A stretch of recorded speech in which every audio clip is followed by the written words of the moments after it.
welcome to Temporary Locals. I'm Jared, aka Rover Stover. And I'm Megan from Mega Goes Global. On this travel podcast, we explore the world and its stories like locals. Through personal travel experiences, we'll share hidden gems, history, and maybe even some true crime that shape the places that we've actually been. So if you're into travel, storytelling, and a little bit of history, you're in the right place. And if that seems like your vibe, we would love it if you would subscribe and join us for the ride. This week, episode 4, we're going to Nowland. Nowlands. Yeah, so arriving there, we flew over Lake Pontchartrain.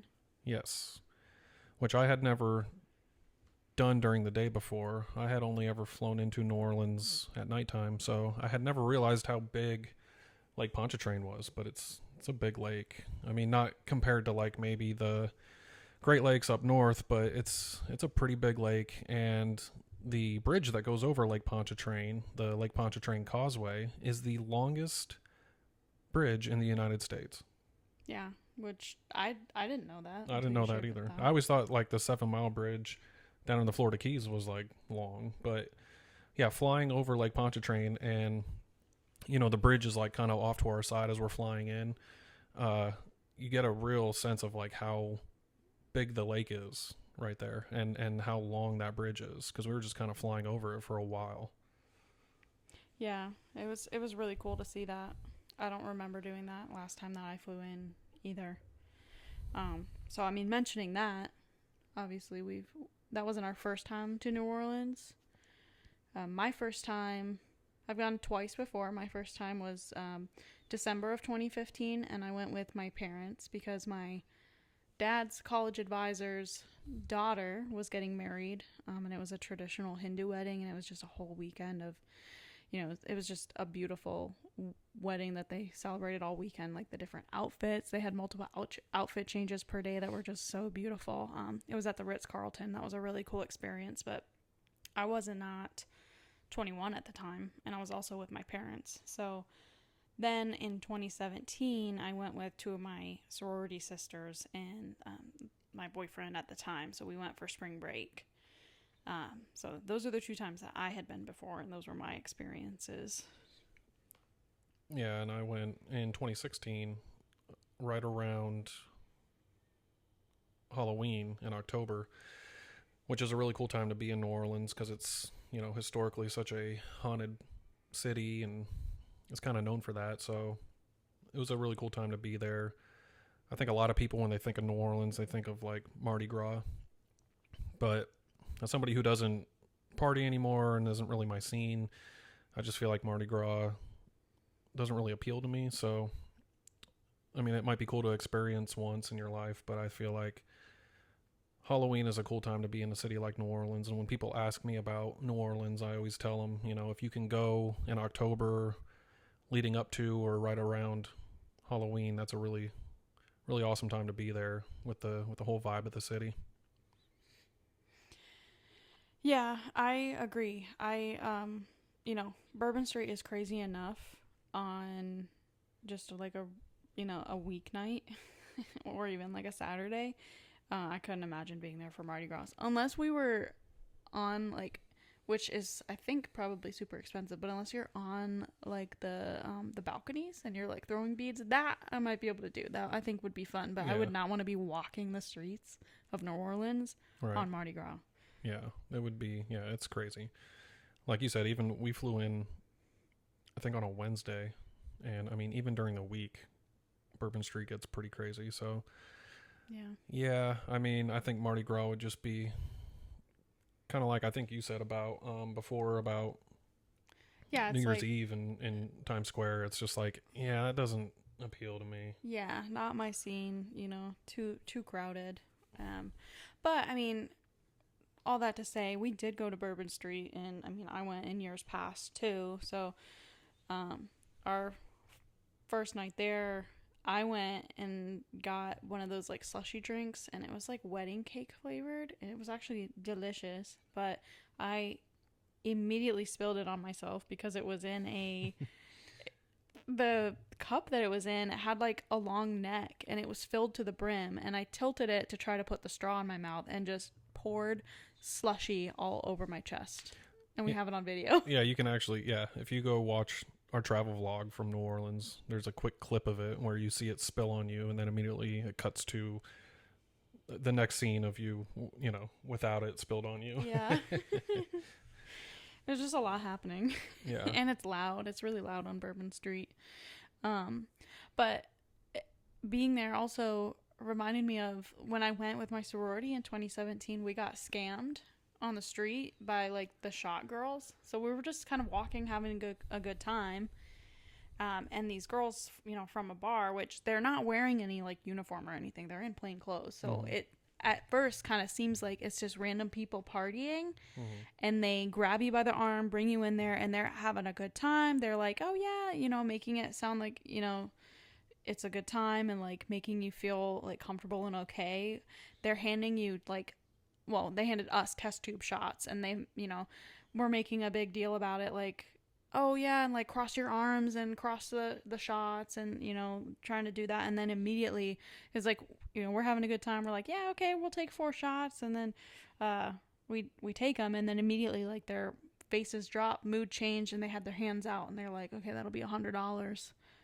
And our whole group was like, what? And I mean, at this time, I'm a broke college kid. It was like, I don't have $25 to be spending on a test tube shot. Yeah, that's how they get you. Yeah, it was ridiculous. And they were only accepting cash. They would not take a card. And so they were like, well, there's an ATM over there. And the one girl that I was with, we debated for a while, and we were like, we don't want to do this. Like, should we just leave? And they were like, we'll call the cops, blah, blah, blah. Honestly, I feel like if we would have left, they wouldn't have found us. But it was just like, the principle of the thing.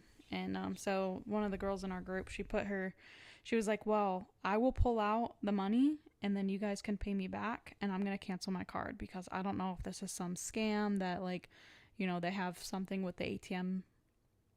So she was like, she did it, and total buzzkill, ruined our mood, getting scammed. Yeah, and I mean, you see scams like that everywhere, and people, I would have felt more comfortable giving them cash than my card to begin with. I mean, it's craziness, but I've had homeless people be like, hey man, you got any? And I'm like, no man, I don't have any cash, which I think is people's go-to when in that situation. And I've had literal homeless people be like, oh man, I got a Square reader, I got a card reader. And it's like, no. Like, that's wild. I don't mind like giving cash to homeless people and stuff, but man, I'm not swiping my card. Yeah, well, we didn't have a choice, because we had to use the ATM. Yeah, but that was wild. Some other things that we did while we were on Bourbon Street. We went to, this was like closer to the end of our trip, but we went to Saddle Bar, and they have a mechanical rooster there. Go ahead, say what it is. What'd you do? I rode the cock. Yeah.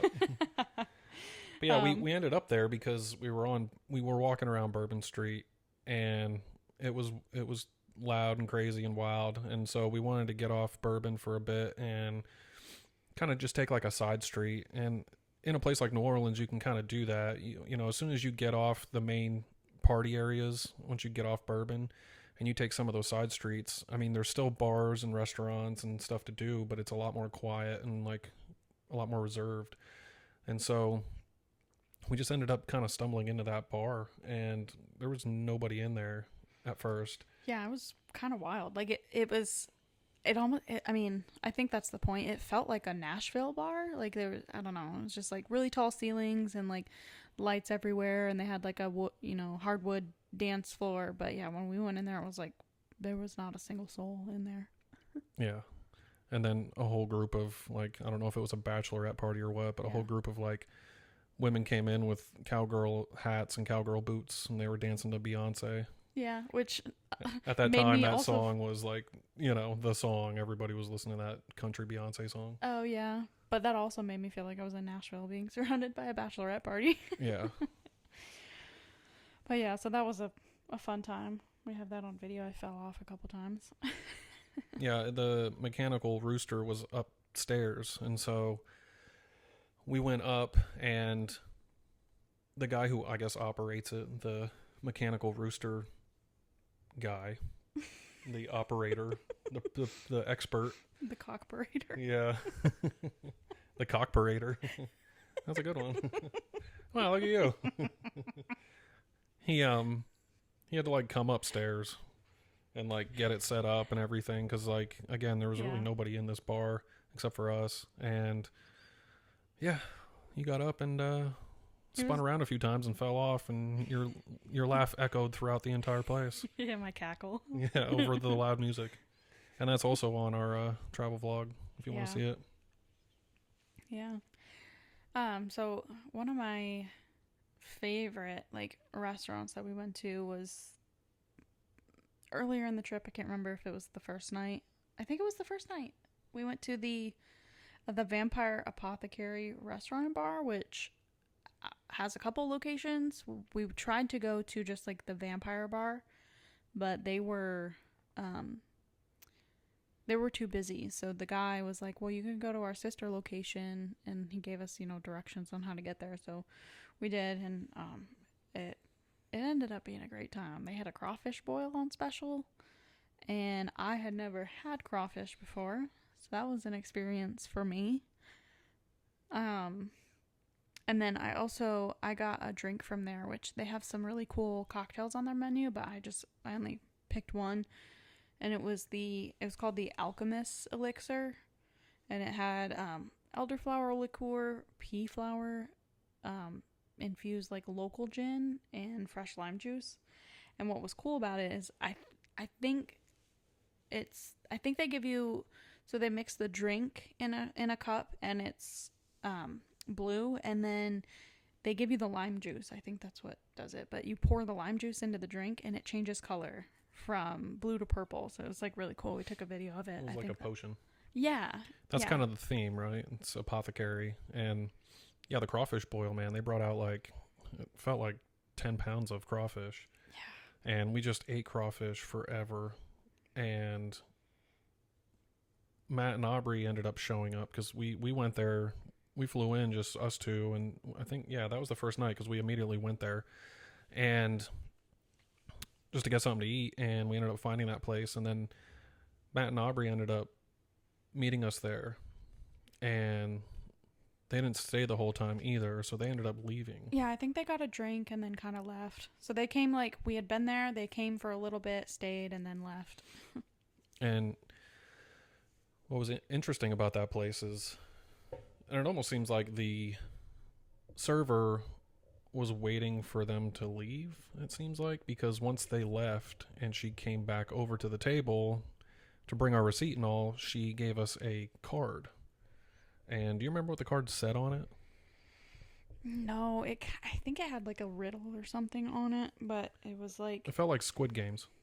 Yeah, it did kind of feel like Squid Game. Yeah, and the card essentially, what it alluded to was that this is like a secret card that they give certain people or whatever, and to like an underground party. Yeah, some sort of secret bar or establishment that you have to go find, and there's a password for it. Yeah, and we say that like they were waiting for us to leave because she gave us 2 different cards. She gave us 4 of one, and she said, hey, you can give these to your friends, but this next one that I'm going to give you is like a special invitation only, so like it's just you 2.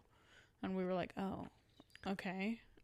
Yeah, and it was odd to me, and I also was, my first thought was like, is this like a swinger thing? Is it like an underground like nightclub? Is it a cult? Is it a satanic cult? Like what is this? Yeah. And in a place like New Orleans, you never know what you're gonna find. So yeah, and I mean, we didn't think anything of it. Like we were like, we're not gonna go, but then we kind of started thinking about it, and we were like, it could be kind of cool, we could have, that'd be a cool story, we might go check it out. Yeah. We didn't end up doing that, but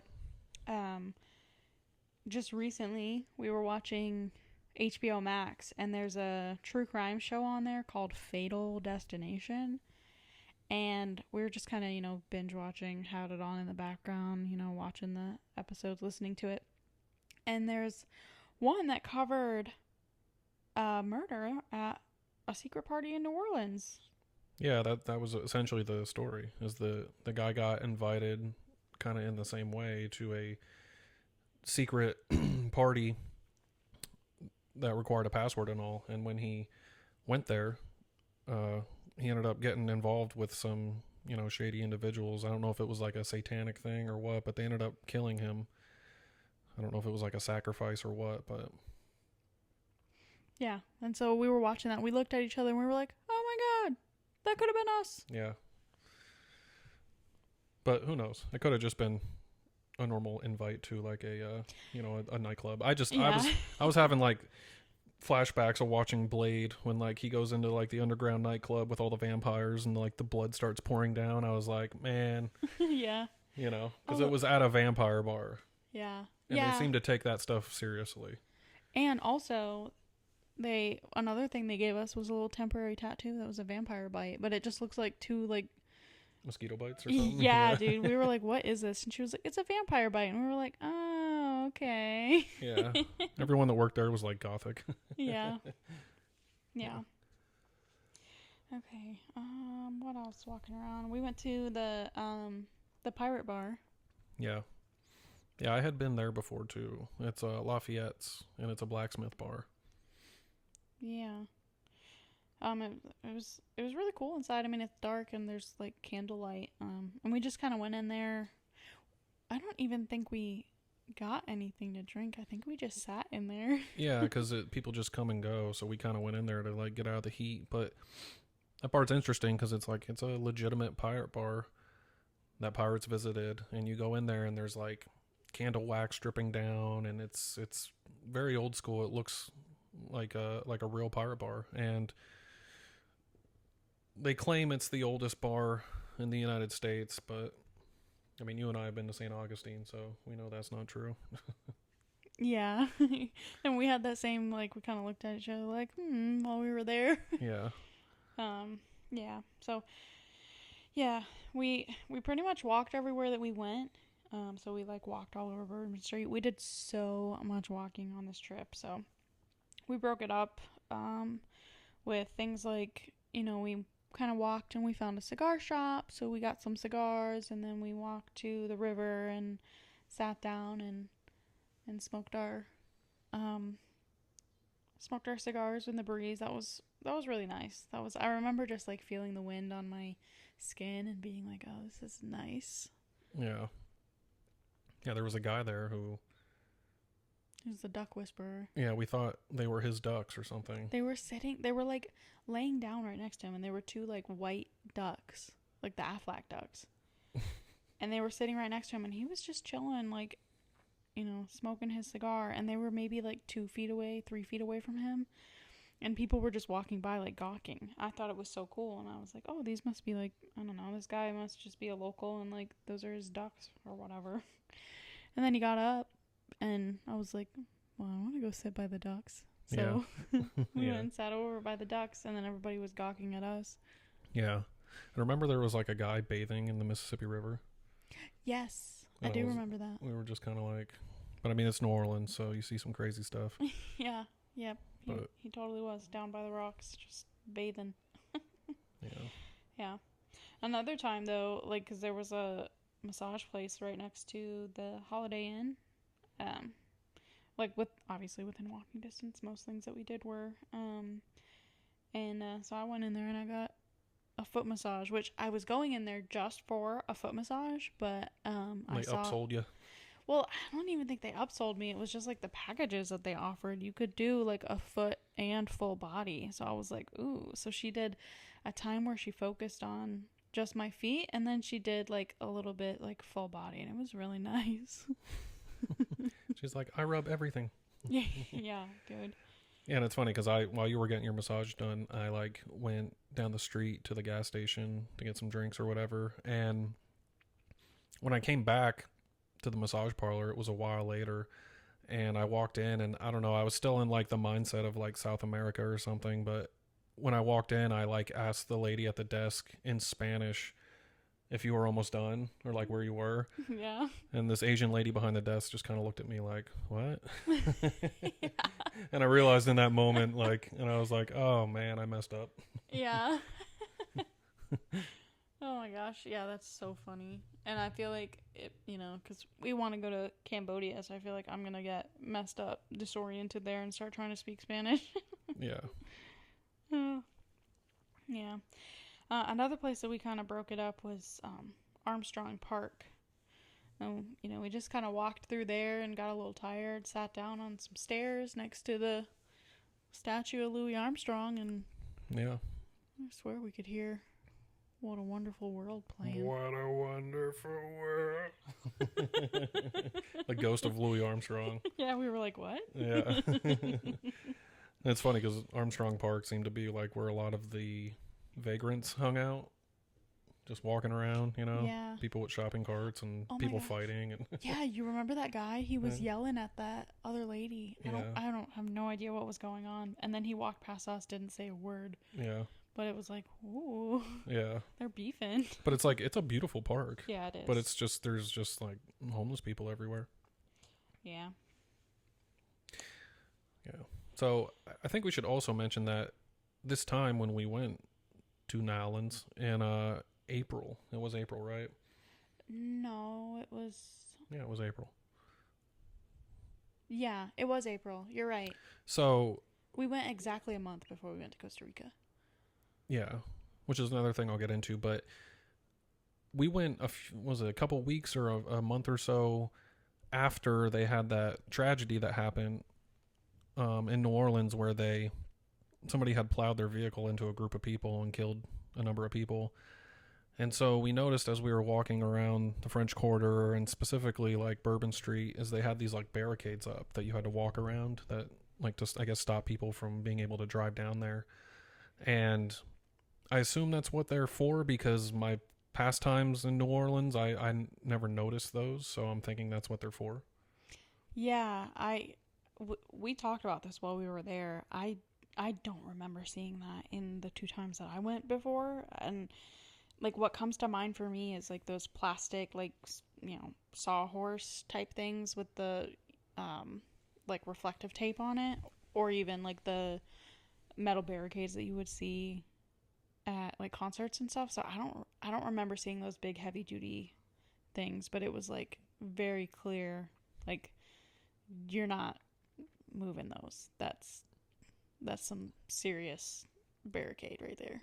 Yeah, and New Orleans is no stranger to tragedy throughout its entire history, which we'll also get into and we learned a lot about. But when I was in New Orleans last back in 2016, I remember walking around and they were doing a lot of construction and like knocking down buildings, and there was like bulldozers on the street and stuff. And I remember I asked somebody because I was just kind of unaware, but I asked like a local, like, what is all this construction about? And I remember they were like, it's from the storm. It's from the hurricane. And I didn't, because, 2016, this is over 10 years later. I remember being like, what hurricane? And they were like, Katrina. And I was just kind of like, I don't know. I guess I was kind of blown away because in that moment I realized how bad that storm was and how much damage there truly was and how long it takes to recover from something like that. And so, I didn't even, like I said, it was like over 10 years later. I just was blown away at how much was still damaged and how much they were still cleaning up from that storm. So, yeah, I mean, it's something that, if you're not there every day, you don't think about it. I mean, same situation with the recent hurricane in Western North Carolina, Hurricane Helene. Like, and we just did an episode about our time in Asheville, and it's like we don't really hear much about that anymore. But there's still a lot of devastation there, and a lot of stuff that has not been rebuilt yet. So, yeah, that's a wild thing to think about. Is like, yeah, the disaster happens and everybody is like aware of it, and there's relief, and people kind of band together to help out, but you don't really think about how long it takes to recover from a natural disaster like that. Right. Yeah, it's something that when you visit a place like that, you kind of understand like how bad it was. So, but yeah, it was interesting for sure to see that. But yeah, as we were walking around this time, I mean, just all the barricades and stuff they had up, I assume was from what had happened there a few weeks or a month or whatever it was prior to us going. Yeah. And that's like a daily reminder of the tragedy too, you know. Right. A subtle reminder. Yeah. But New Orleans is definitely a foodie destination. It's definitely a culinary city, and so we had a lot of good food while we were there. What was your favorite thing we ate while we were there? Oh my gosh. So much, I know. I know, so much. Well, what are some of the places we went? Yeah, well, we went to that Thai place. Mm-hmm. That, I don't know, we were just like craving Thai one night. Yeah, because you don't think Thai food when you think of New Orleans. You think of all the like local cuisine, but yeah, we both love Thai food, so. Yeah, we just found one that was close to the restaurant. Like, we Google Mapped it and walked to it. It was not a busy place. Like the road itself, it wasn't on Bourbon Street. It wasn't like downtown. But yeah, we just went there. There wasn't really a whole lot of people there, and I mean, it was a nice place. We're not like dogging it. I don't remember the name of it, but it was close to the Holiday Inn Superdome. Yeah, shout out Thai restaurant. We don't remember. But it had some of the best curry. I got a red curry dish, mm-hmm. and it was so good. It was some of the best curry I think I've ever had. Yeah. Yeah, it was. I'm thinking that, yeah, we probably should have looked up the name or tried to find it. I would have no idea, because there's actually a good number of Thai restaurants in New Orleans, but I'm thinking they're not going to be a sponsor. Yeah, we fumbled that bag. Yeah, sorry, Thai restaurant number 1. Yeah. Yeah, another really good like food place that I had been before, and it was like it was on my list of things like I want to do this while we're in New Orleans, is go to Cafe du Monde. We went kind of in that mid-afternoon, but for some coffee and beignets. It's just it's a good time. It was it was a nice sunny day. There was a busker out playing music, and it was just a good vibe. And it's a really big cafe. But yeah, those beignets are just on point. Yeah, and the like mounds of powdered sugar on top of them. Yeah. It's so good. It's like you cannot breathe while you're eating them. Otherwise, you'll either inhale, suffocate. Yeah, you'll suffocate, or you'll blow powdered sugar everywhere. Yeah. Yeah, I didn't go to Cafe du Monde my first time in New Orleans, so it wasn't really on my radar, but I know it's a place that a lot of people go. It's one of those tourist attractions that, like, there's a reason why it's so popular, and it's because it's so good. Mm-hmm. And I know people that may be listening to this, or if they do, that are either from New Orleans or have gone there a lot and explored a lot, might be saying like, oh, there's other places that you could get beignets that are better or whatever. But man, I was happy with it. Their beignets were good. Yeah. And I'm not even like a big beignet guy, Yeah. But they sell the mix too. And it's just random, but I've actually seen the Cafe du Monde like coffee and like the coffee with the chicory in TJ Maxx or like Marshall's, Home Goods, like those stores. Yeah. So. Yeah, it's a well-known place, and like I said, there's a good reason for it. There are certain places like that just because they're like, they may be touristy, you shouldn't shy away from, because there's a reason why they're popular. And I think Cafe du Monde is definitely one of those places. Yeah. Yeah, I definitely agree. That's a must do. And you can do it pretty much any time. Yeah. Yeah, because even the coffee was really good. Yeah. Yeah. I don't even know, do they have a menu? Like, do they sell other food other than beignets? I don't know. I don't know either. I don't think so. I think it's like a pretty simple. I think it's like their menu is pretty simple. You can do like a coffee, like a cafe au lait. You can do beignets, and you can, there's like a 1, 2, or 3, like however many you want to order. But I think for the most part, their menu is pretty simple. And I don't even think they do iced coffee. Yeah, no, it's like an old school cafe. Yeah. And even like the people serving you have like on the little like white Like paper hat and the little, Yeah. So, yeah, it was cool. I liked it. And yeah, there was a busker out front playing music, which you see everywhere in a city like that. Yeah. Yeah, it's just a good time. Another thing that we did did a dinner cruise on a riverboat called the Creole Queen. So we picked like the sunset one, and we didn't actually get the dinner cruise package per se. Matt and Aubrey did, so they paid for the dinner cruise. We just paid for like the sunset cruise. But we saw on there that you could do a la carte. So we went up to the bar. I got myself set up with a like bottomless mimosa purchase. I think it was like $25. I was like, yeah, whatever. We'll be on the boat for a few hours. I'll get myself some mimosas. And man, I got my money's worth on those. They were so good. They had flavors too, and I got the pineapple ones. But anyways, they had an a la carte menu, and we wanted some. We were like, we're kind of hungry, so we got the like seafood pasta. Mm-hmm. But we had to wait because she was like, oh, well, we'll see. And we're like, what do you mean? Like, you're offering a la carte. Why can't we just purchase it? But basically, the a la carte is what's left over from the dinner buffet. Yeah. So they had to let everybody eat and stuff from the dinner buffet. So yeah, we had to wait until everybody else was done. And then I remember we went down to the restaurant area because we spent most of our time up on the deck kind of enjoying the river, and it was really nice.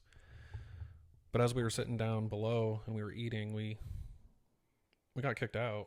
Yeah. I mean, the lady kicked us out. She was nice about it, I guess, but yeah, we felt like such peasants, like yeah. She's like, you're not allowed to be here. Yeah, she's like, you got a la carte and these tables are reserved for people who purchase the dinner buffet. Because Matt and Aubrey said that they were told that they can leave their stuff at the table because they would hold that table for them for the rest of the evening. Yeah, so we were just eating at somebody's table. Yeah. Out of like styrofoam containers. Yeah. Everybody else has like nice porcelain plates with like silverware. Yeah, and glass cups with water, and we're just down there and we're like, so where should we go? And they were like, basically like, not here. Yeah, they're like, we don't care. Go to the bathroom. Eat on the toilet. Oh my gosh. But man, I'll tell you, once the sun went down and we were on that riverboat at night on the river. Yeah. Man, the city lights at night, just. That was so cool. You're out drifting along. It was beautiful. It was beautiful. And they had a live like jazz band playing too. So it was just all the vibes. And plus I was like 10, 20 mimosas deep. So it was just a good time. Yeah, you kept going back for them mimosas. Dude, yeah. Every time I turn around, I'd be like, where'd Megan go? And then you'd be like at the bar getting another mimosa. And I was like, good Lord. Yeah, when we were docking, because it took a little while. And it was like, I looked around and I was like, oh, you know what? All these people are going to be like getting in line to shuffle off the boat. So I was like, And I went, got another refill on my mimosa. And then we sat and waited. And we were on the other side of the boat, like not the side facing the dock. And so we were the last ones off because I was like, there's no point in standing and waiting in the line. We might as well just like enjoy the view and sit here and wait. And then I went and got a to-go. Yeah, you slammed your drink you had because we were like waiting to get off the boat. And you're like, I think I still got time. And so you like slammed your mimosa and you're like, I'll be right back. Yeah. As like the last few people are getting off. So yeah, we were literally the last people off the boat other than the like crew, obviously. Well, yeah, and the crew, they were like looking at us like yeah, like we could tell we were about to get like told we were about to get kicked off. We were about to get in trouble again. Yeah. We were menaces on this riverboat. We kept being where they didn't want us to be. Remember when we were down like on the lower deck and we step over a chain or a rope or something to like get out further by the water? We went on one side and they were like, hey, this side is closed. So we were able to be like down that low, but they closed that side. So we did get, I forgot about that. We Yeah. did get kicked out of there. Yeah, we kept getting in trouble. But they were like, you can go on the other side. And we kept getting in trouble by different people. Yeah. Yeah, every time somebody that worked there saw us, they were like, "You're not allowed. What are you doing? You're not allowed to be here." Yeah, and they were nice about it. Yeah.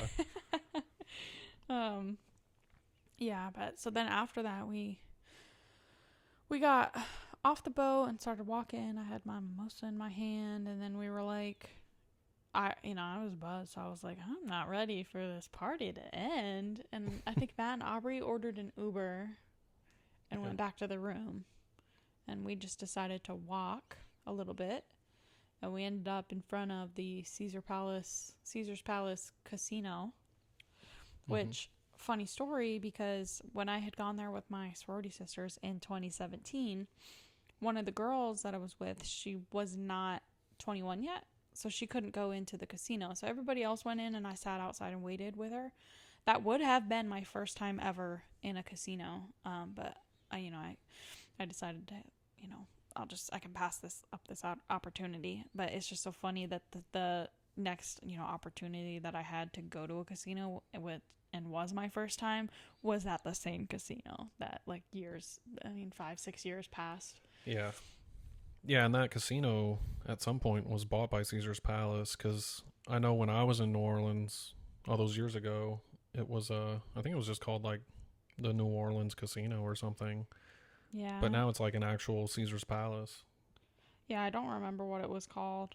It wasn't Caesar's though. No, it wasn't. I would have remembered that, but yeah, because the Caesar's Palace name is in big letters and lights up on the front of it now, and I don't remember that when I was there before. Yeah, because when we first saw it, I remember thinking like, oh, is there another casino in New Orleans, a Caesar's Palace? And then it was like, no, there's one casino and it's this one, and I was like, oh. Yeah.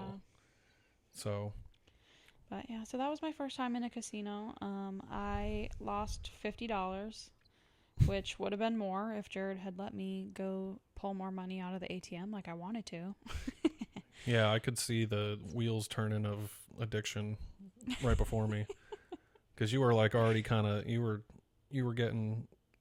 feeling good. You were drunk, and anybody that knows me, I don't drink and I don't gamble, but I went in with you, and you wanted to just say that you did it, like pull a slot or whatever. Which it wasn't even, you didn't even pull them. Everything's electronic. I was so confused by those games. I was like, I have no idea how any of this works. Like, you push a button, and I was like, I don't even know how to tell how the game is going. You're like, did I win? Yeah, I just looked down, and it's like, no payout, or I don't even know what the verbiage was. But you went to the bar in there too, and you were getting drinks, and yeah, I got one drink because it was like $1 million. Yeah. Yeah, and you kept wanting to go back to the ATM and pull more money out, and I was just like, I spent $100 on my first experience. You were like, come on. I was like, all right, yeah, fine, you got me. You were like, how much can I get for my car?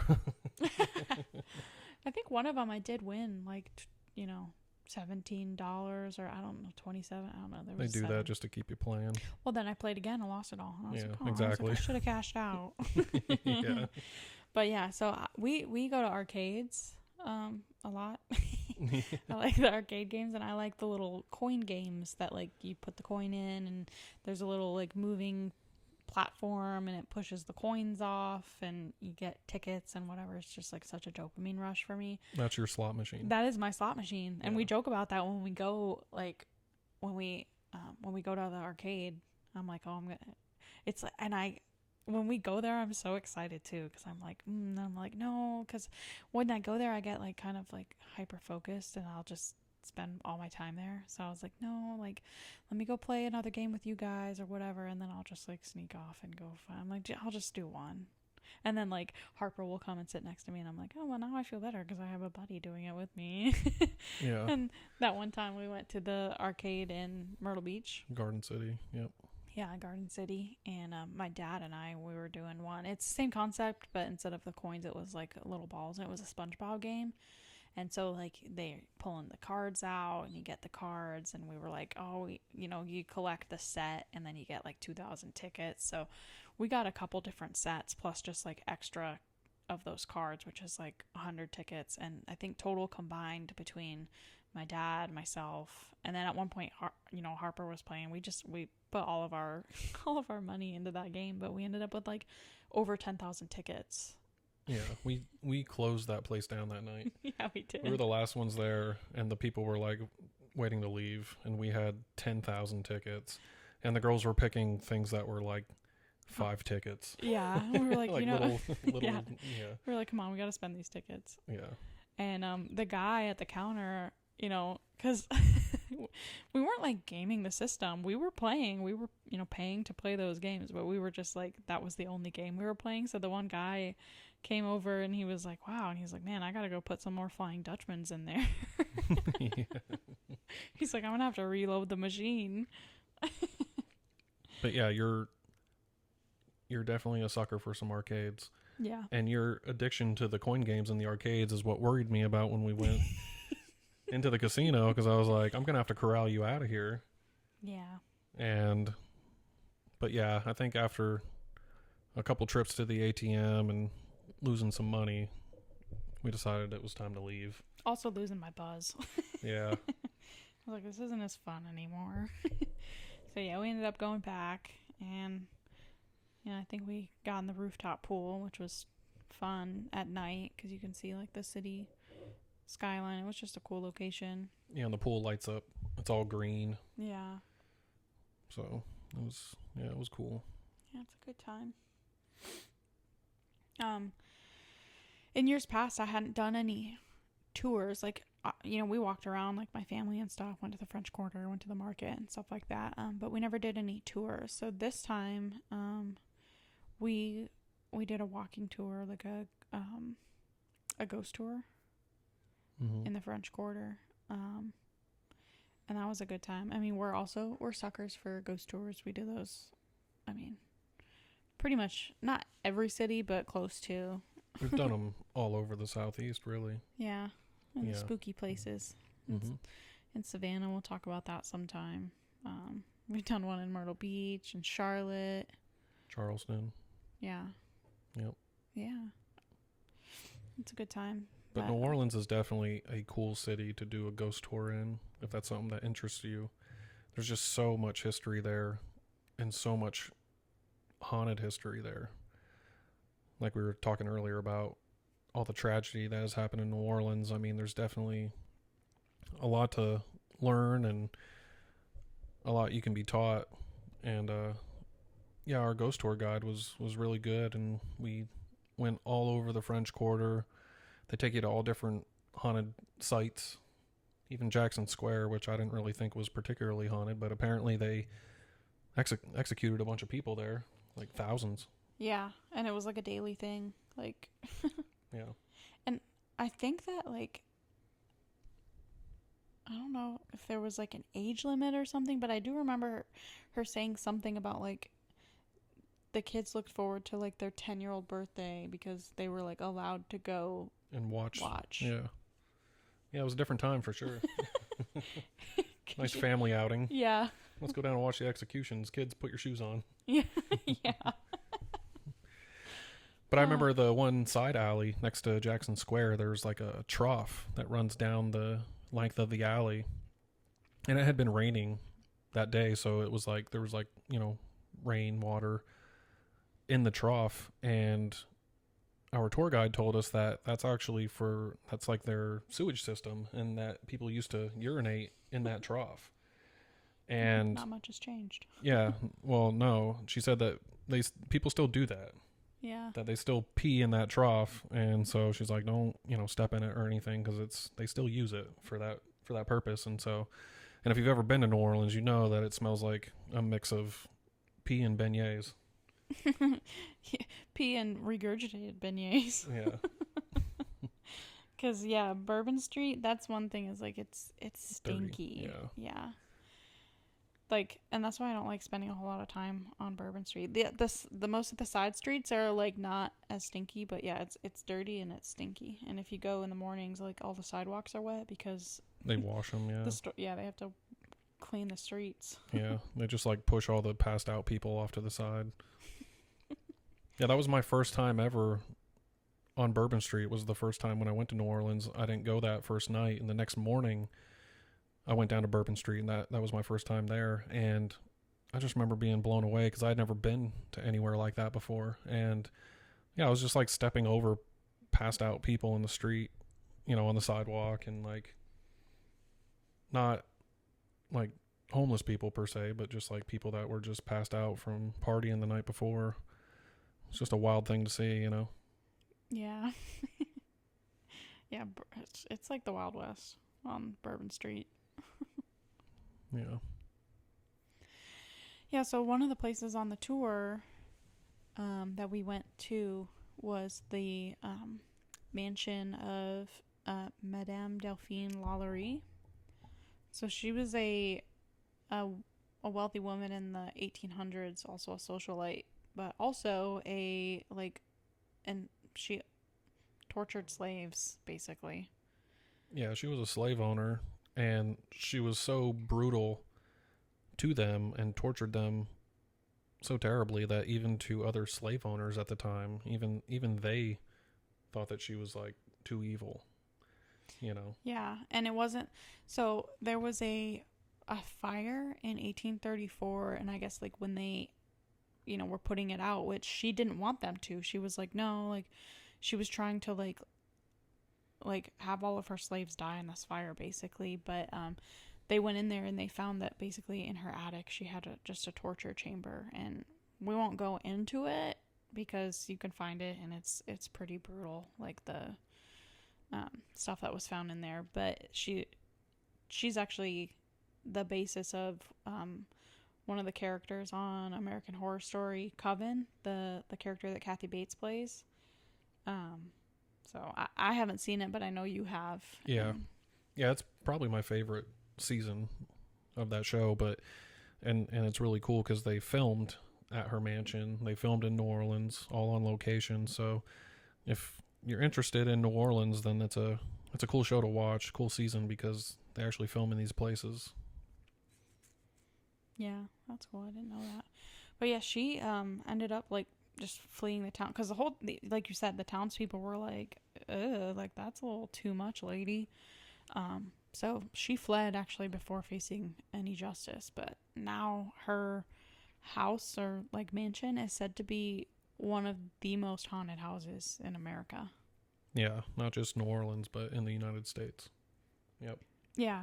Yeah, I thought it was just New Orleans when we were talking about it earlier, but yeah, it's the whole country. So yeah, it's just insane. We think about we're reminded of that era in our country's history of the slavery and the brutality towards people of color, but it's doing things like that, just taking a tour and like learning about one specific instance, one slave owner who did stuff, and it's just like it kind of puts things into perspective, and it's a important reflection on this legacy and how it's portrayed. Yeah, especially being down south, we're reminded a lot about slavery and kind of what went on down there. And there's other like museums and stuff down south that you can go like learn about slavery, but learning the actual history from something like this, it really puts into perspective how certain slaves were treated. And I mean, all slavery's wrong, but just the brutality that this woman, just the type of brutality that she exhibited was just unparalleled even for the time. Like I said, even other slave owners were kind of like shocked. Yeah. And so, yeah, she fled the country. Yeah. Crazy.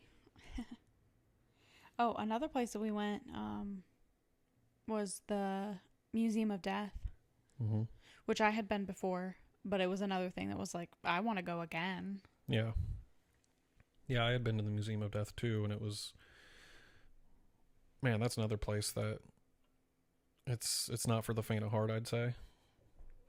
But it's a really cool, if you're into true crime or you're into like, serial killers, like a lot of people are nowadays, it's a really cool place to go. I mean, it's a real museum, and they have like actual artifacts and things that were owned by different serial killers, their artwork that they made in prison, different weapons they use to kill people, their journals. Yeah. Yeah, it's just yeah, it is a cool museum. It's not, something that you would like, normally there's like an art museum or whatever. So like Museum of Death is kind of off the beaten path, I guess, for Yeah. most people. But yeah, I enjoyed it the first time that we went. And obviously wanted to go again. In the back they have it's like a little theater where they just have a constant, stream of like video play, and I think it does like loop after a while, but it's kind of long. It's like a snuff film, kind of. Yeah, basically it's just a compilation of Death. videos of people dying on camera that were captured, and a lot of them are in like black and white, and they're old. Yeah. Some of it's just like, dead bodies being filmed, and yeah, that wasn't something that I particularly was interested in going back and seeing again, and I don't think you were either. So Yeah, no. I mean, you see it once, you're like, okay. Yeah, I was like, I'm good. Like those images are pretty much burned into my memory, right? By this point, so I can visit them again if I want to. Yeah, in my nightmares. Yeah, in my nightmares. But yeah, we got a cool poster from their gift shop. It's an absinthe poster. Yeah, with that like is pretty cool. a demon on it, or Satan, I guess. Yeah. So. Yeah, it is cool. They do have a cool gift shop. Yes, and I got a cute little crop top. Museum of Death crop top. Yeah. Yeah, I had this one girl. I was at like TJ Maxx, and she was like, "Oh, you went to the Museum of Death?" And I'm thinking like, she's like, has been there or something like that. And I was like, "Yeah." And she's like, "Oh, where is that?" And I was like, "Oh." I was like, "Well, there's one in LA, but I went to the one in New Orleans." And she's like, "Oh, that's super cool." So I think she was just trying to make conversation, but the way she said it had me think she was like familiar, like she was going to tell me she'd been there too. Yeah, there is only two, and one is in Los Angeles and the other one is in New Orleans. And so I tell people, if you go to New Orleans, it is a cool thing to experience, because there is one in LA, but I don't know, it's got more of a New Orleans vibe to it. Yeah. Right. Yeah, and inside, like, I mean, if true crime, yeah, if you're interested in that, there's tons of stuff on like serial killers. There's specific like sections dedicated to certain killers, and a lot of like, there's obviously the ones that everybody knows, but there's a lot that like people don't know in there too. But there's like other just cool like artifacts to see. Like there's a really old like autopsy table in there. They've got specimens of, there's like fetuses, there's like just so many different like specimens, and they actually have some in the gift shop that you can buy. Yeah. Like a sheep's eye. Sheep's eyes, yeah. It's like, I wonder how you fly with that. Right. Imagine getting pulled out of line in TSA for that. Yeah. Sheep's eyes. I swear. Yeah. I think they'll ship that stuff to you. Yeah, you probably would have to. I don't know, because it's probably soaking in like, I don't know, Formaldehyde. I'm not an expert. Yeah. But yeah, and then another thing that we did that we just kind of stumbled upon at first was we went to a voodoo museum, and there's a number of them in New Orleans, especially in the French Quarter. You see them everywhere, but the one we went to was the Historic Voodoo Museum, and that was really cool. Yeah, it was really cool. I mean, they had a cute little gift shop in there, which at first I think we just kind of wanted to go in the voodoo store. We weren't actually planning on going to the museum part, but it's just kind of like a house that they have it kind of set up. So the front part is like a gift shop, and then you can purchase a ticket and kind of walk through the house, and you exit the same way that you enter. But yeah, they just have different rooms in the house covered in, different art, and there's an altar, and, there's, it's just like any other museum, I guess. There's information, printed on the walls and on tables and stuff. And there's not a whole lot of space. It's kind of crowded because it's basically like a house that was converted to a museum.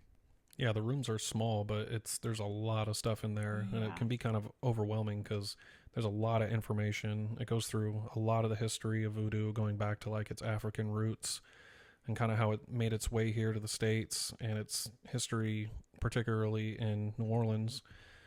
They do have an altar in there, and a lot of these places that have voodoo altars, you're not allowed to take photos. I don't think you're supposed to take photos at all in that museum, but especially of the altars, and even a lot of the like just regular gift shops, like a normal gift shop you go in, if there's voodoo stuff in there or there's like a voodoo altar with artifacts, you're not supposed to take pictures in there. They take that really seriously. If they see you pull out your phone and take a picture, you'll be asked to, I'm sure, delete it, or to leave at least. And they don't play around with that kind of stuff, so they're really serious about their history. Yeah. Yeah, and I mean, in the Voodoo Museum, obviously they have a section on Marie Laveau, who's like the voodoo queen of New Orleans. She's from the 19th century. She's a Creole woman and a voodoo priestess, and she's kind of like, I guess, misunderstood in the media, but beloved by locals in New Orleans. And we actually went to a few places associated with Marie Laveau. We went to the St. Louis Cemetery #1 and did a tour there, a walking tour, which is it's a cemetery, but there's above ground tombs all over, and so used to be open to the public, but they've had issues with vandalism of tombs and stuff over the years, so they closed it to the public. But you can pay to take a walking tour, so we did that. They had issues with her tomb specifically because people were actually trying to steal her bones and take her remains to try to, I guess, summon her, or but people were breaking in and like having seances or leaving offerings, and so they ended up closing it to the public, and now the only way to actually go in and the only way to see her tomb is with a walking tour. So in order for us to do that, we kind of had to take a walking tour of the cemetery. Yeah. And I mean, while doing that, we did actually see Nicolas Cage's tomb. Yep. It's a big pyramid. Yeah, it's a big white pyramid, and it's got, I think in Greek on the front it says something which translates to all for one. But they were like, yeah, right now it's empty, but when he passes away, he's got a tomb here. Yeah, it's interesting. Nicolas Cage is like a big fan of New Orleans. He spent a lot of time there. He's owned haunted mansions there, and yeah, he bought a plot with a giant tomb in the St. Louis Cemetery. So Yeah. Interesting. Yeah, and so that cemetery, you have to be Catholic to be buried there. So the interesting thing about Marie Laveau is like she was a voodoo priestess, so it's like, how does she get a plot here? Well, she was married to a Catholic man, so, and she blended Catholicism and like Western African spiritual traditions into her like voodoo practice. And Yeah, she converted to Catholicism, and I think it's if you either have to be Catholic or be married to somebody who's Catholic, which anybody that knows, if you marry somebody that's Catholic, you essentially have to convert to Catholicism. So I think that's how she ended up there. But yeah, for that tour, it's like they take you around the entire cemetery. They only spend a little bit of time at the end at her actual tomb and go over the history of her. And she was the main reason I wanted to go to the cemetery. So during a portion of the tour, I kind of snuck off and kind of snuck around the tombs a bit, trying to find her where she was buried. And because I wanted sounds kind of weird, but I wanted some alone time with her tomb, just, to like kind of check it out and take photos or even get a photo with it. And I don't want a bunch of people in the way. And, so. yeah, and I left an offering, which, I mean, didn't feel like much. It was all that I had, which was a beaded necklace. Yeah. Other people left like hair ties and stuff, and I was like, man, I would have had a cute scrunchie to leave, which I would have been happy to leave, but yeah, I just left some gold beads there, which felt really cheap. But she would have much rather the scrunchie. Yeah.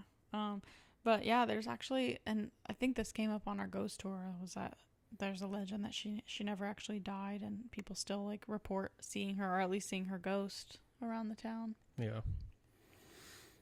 Yeah, that day was kind of like centered around voodoo in a way, because I remember afterwards we had seen some of her personal like belongings at the museum and kind of learned about her history, and then we went and visited her grave at the St. Louis cemetery. But then I remember being like, well, why don't we just go to her house? Yeah. Because I mean, she had a home in New Orleans, and I think the address was actually in the museum. It said what house she lived at, but I think we just kind of looked it up when we left, and we ended up walking to her house and checking it out. And yeah, I mean, they had some stuff out front, kind of let you know it was her house, I guess. But I'm thinking somebody probably lives there now, Yeah, it was so you cool. can't go in or anything, but you can, take pictures of it. Or Yeah, I think there was like a plaque on it, and there was also like offerings on the street there too. yeah, So that was, yeah, that was pretty cool. And I don't know, it felt more private because it's just on a random street, and there wasn't really a whole lot of people around. yeah. That was another cool thing that we did. All right, well, I think that wraps up our time in Nowlands. Nowlands. Well, thank you guys for listening this week. Just a reminder, we have our social media for temporary locals. We're on Spotify, we're on YouTube. We would appreciate it if you would share the episode, give a like, comment, leave a review, 5 stars. We would really appreciate that. And then personally, we have our own social media. So Jared is on Instagram at Rover Stover, and then I am on Instagram, TikTok, YouTube, and Facebook. Mega Goes Global. Yeah. So thanks for listening. This was episode 4. And check back weekly. We do new podcasts every week where we take you to a different place and, talk about our adventures and some of our experiences. And yeah. All right. Yep. Signing off. This is Megan from Mega Goes Global. Thanks for exploring New Orleans with us. And stay curious. And stay local, even if it's just temporary. Bye. Bye.